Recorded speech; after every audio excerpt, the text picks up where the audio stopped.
Alright, good morning po sa inyong lahat mga kababayan. Sino po kaya ang impaktong ito na ayon ho sa post nito ni Kagawad Joey, sabi niya na developing, parang film lang a certain DDS senator, alam niyo na, from minority bloc, pero DDS senator.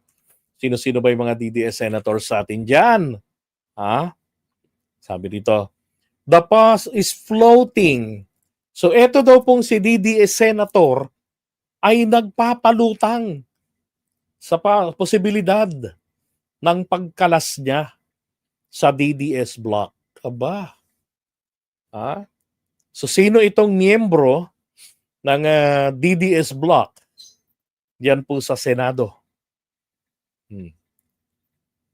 Ngayon, bilang sakripisyo niya, ay ilalaglag niya si VP Sara. Anong ibig sabihin nito? Pagdating ng impeachment, pag pumasok doon, diba? Yung parang tipong sinasabi niya na, Mr. President, ayoko talaga ma-impeach si Sara, walang ebidensya. Diba? Iano ka yan? No, ang boto ko agad. Yung mga tipong mga Robin Padilla, yung ganun, yung paninindigan. Walang ebidensya. Ayoko na impeachment. No na ako agad yan ang boto ko. Takin, hindi pa ka nagka-trial. Wala pang ebidensya pinipresenta, wala pang napapakinggan, ayaw na agad. Diba? Sino ho kaya yan? Sabi ng iba, si Amy. Kung si Amy yan, anong poprotektahan kay Amy? May issue ba ng corruption kay Amy? So parang hindi ho si Amy. Bongo? Malabo rin yan, kapatid. Alam niyo naman si Bongo, nakadikit ang bitukan yan sa mga Duterte. At alam na alam ni Bongo na ang kanyang pagiging senador, diba? Top notcher nitong 2025 midterm election, ilan yun? 26 million, nilampaso niya si Robin, yung 22 million nito. Diba? Ay dahil po sa pagiging, diba? Dutertards. At saka maliwanag, diba sinabi niya nakaraan, dalaw sila ni Robin. Hindi raw sila sasama. Kasi hindi po sila minority block. DDS block sila. Nara majority, nara minority. Diba? Neither nor. Kasi sila po ay Duterte block. Walang yung buhay ito. Ilalaglag si VP Sara. Yun. Pagdating ng impeachment, ang boto niya is against Vice President Sara Duterte. Yan, dahu, kain suka.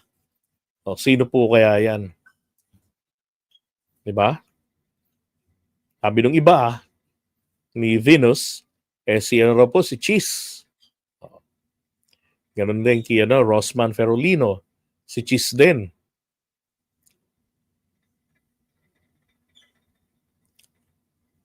Diba? Yung kay Amy, kasalanan daw ni Amy, yung Pogo sa Norte.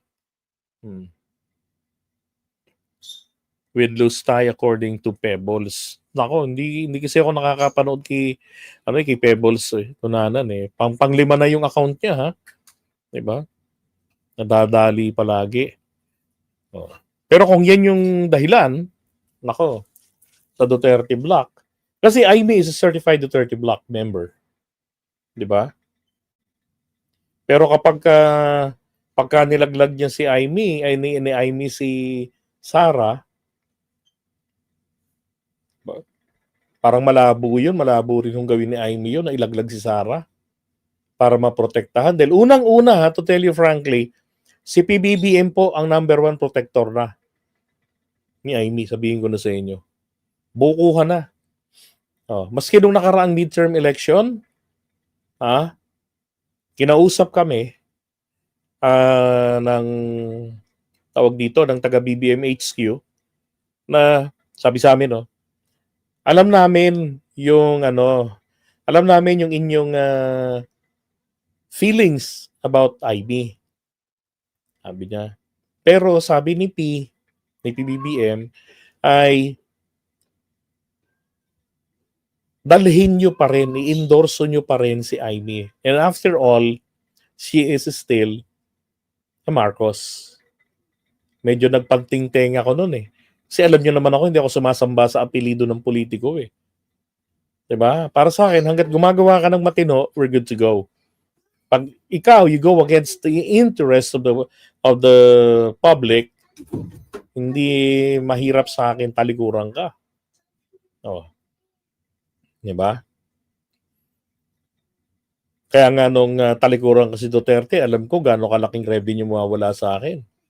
Alam niyo naman ang mga DDS, solid manood yan. Basta nakasupport kay Duterte. Oh. Pero pinili kong talikuran mula nung April 30, 2023 dahil sa napatunayan talagang DDS, tuta ng China. Oh. So ngayon,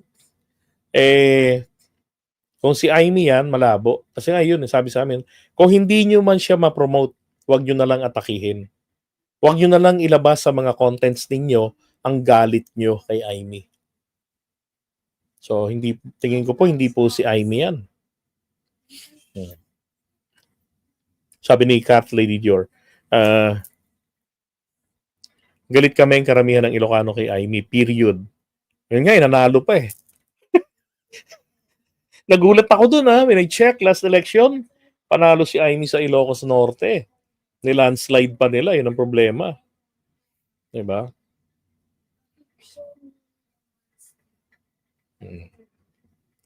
Sabi si Bongo Lloyd, malabo si Bongo kasi ganito yan eh. Kung si Bongo naman po yun para maprotektahan siya laban sa pagka-aresto ng ICC. Mga kababayan, mabigat yung kanyang participation base sa aligasyon. 'Di ba? Lalo na yung mga videos na inaamin niya na like yung sa reward money.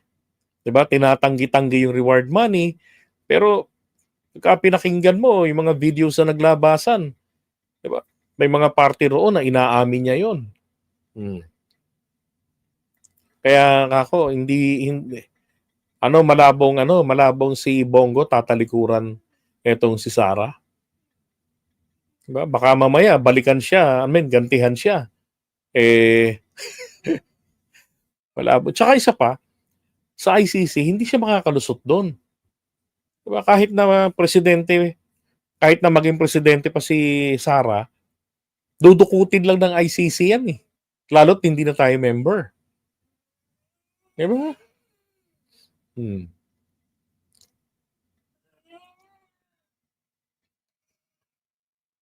Well, possible din yan si Jinggoy. Isa sa Duterte Block rin si Jinggoy.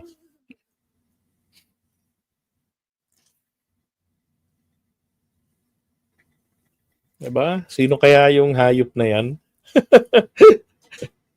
Diba? Hindi, sa akin ganito. Bumaliktad man yan at merong dapat panagutan sa bayan, well, dapat lang po talagang matuloy pa rin ang pagpapakulong dyan ng pag-aresto. Okay? Kung yan ay si Bongo at may kinalaman sa ICC, dapat pa rin po talaga siyang maaresto. Mas ako, maniniwala pa ako na dapat ma-absuelto dyan ay sa ICC etong si Vitaliano Aguirre. Siya yung DOJ secretary noon. Diba? Kasi tinitignan ng ICC rin yung bigat ng participation mo. Hindi yung basta guilty ka lang talaga may kinalaman. Hindi. Pero yung dito, ikaw yung hawak ng reward money, aba. Mabigat na participation yun. Kaya sabi ni Marlon Dacio, pwedeng si Jinggoy or si Villar. Diba? Kasi yung dalawang yan, pareho may hinaharap na atraso. Pero ganun pa man, kahit magbaliktaran yan, tutukan natin mga kababayan. May atraso sila, may atraso. Diba? Tama na yung style ng politika natin na kapag kakakampi na ng Pangulo, kakampihan na rin natin. Pagkakalaban ng Pangulo o kumalaban sa Pangulo, kalaban na natin. Hindi na natin titignan kung ano yung issue dala niya, legitimate ba o hindi. Tigil na natin yon, di ba? Kailangan malaman natin talaga kung sino yan. Para ma-pressure na, hey government, panagutin nyo pa rin yan. Kasi kung nagawa niyang ilaglag si Sarah kapalit ng proteksyon, sa darating na panahon, ilalaglag rin kayo niyan para rin sa kanyang interes. Di ba? Kasi babalikan yan eh. So ilalaglag rin kayo niyan. Kaya mainam pa, kahit yan ay bumaliktad, pakulong nyo pa rin.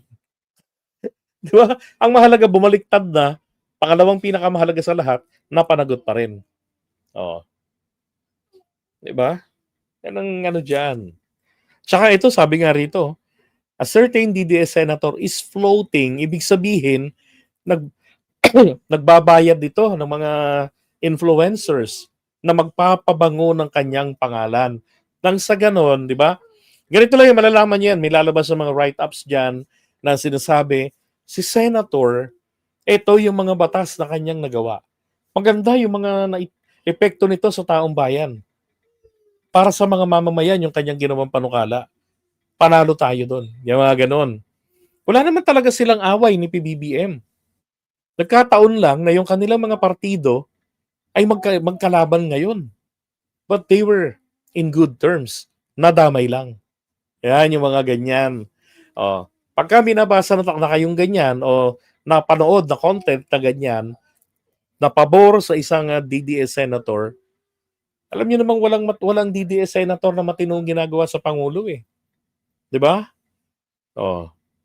Ganun lang yun. Doon natin, yun na malalaman na natin yan. At hindi dapat suportahan yun. Hindi tayo dapat nagiging madaling makakalimot. 'Di ba? Huwag tayong lumimot sa atraso. Kumampi ka sa Pangulo, okay, good. Pero may atraso ka pa rin. Dapat kang papanagutin. Ganun lang yun. 'Di ba?